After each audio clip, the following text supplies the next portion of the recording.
নমস্কার বন্ধুরা, প্রথমেই আমার আন্তরিক ভালোবাসা আর শুভেচ্ছা জানাই পশ্চিমবঙ্গের সেই সকল ভোটারদের, বাসিন্দাদের যারা স্বতঃস্ফূর্তভাবে তাদের মূল্যবান ভোটটা ভারতীয় জনতা পার্টিকে দিয়ে এবং বিপুল হারে জয়ী হতে সাহায্য করেছে।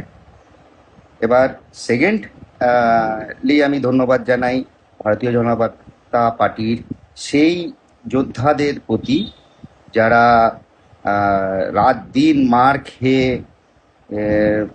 লাঞ্ছনা, বঞ্চনা, কথা শুনেও বিজেপির হয়ে কাজ করেছে।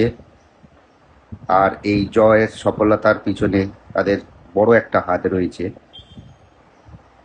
আর সরকার গড়া, সরকার যাওয়া, এটা তো প্রত্যেক 5 বছর পর পর হতেই থাকবে। কিন্তু আমাদের মনে রাখতে হবে প্রত্যেক 5 বছরের যাতে এই বিজেপি সরকার ফিরে ফিরে আসে, সেই কাজ আমাদের করতে হবে। আমরা অনেক আশায় ভরসায় বিজেপিকে ভোট দিয়েছি।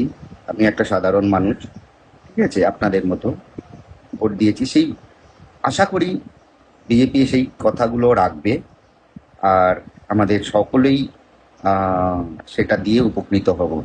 ইতিমধ্যে আমি একটা খবর পেয়েছি কি একটা কলকাতা পুলিশের মধ্যে বা পুলিশ বিভাগে, মানে প্রশাসনের প্রত্যেক কটা থানাতে একটা দুর্গা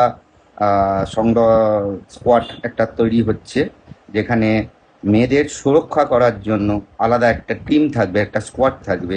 সেই স্কোয়াডের একটা আলাদা নাম্বার থাকবে, আলাদা সেই স্কোয়াডেতে লোক নেওয়া হবে, নতুন করে রিক্রুট করা হবে। সেই জায়গাটা একটা কর্মসংস্থানেরও জায়গা তৈরি হচ্ছে। তো সব মিলিয়ে আমার বাংলার মা বোনেরা সব ভালো থাকুক, সবাই ভালো রাখুক, কাজের জায়গাগুলো যে আছে সেগুলো ঠিক হোক, নিশ্চয়ই হবে।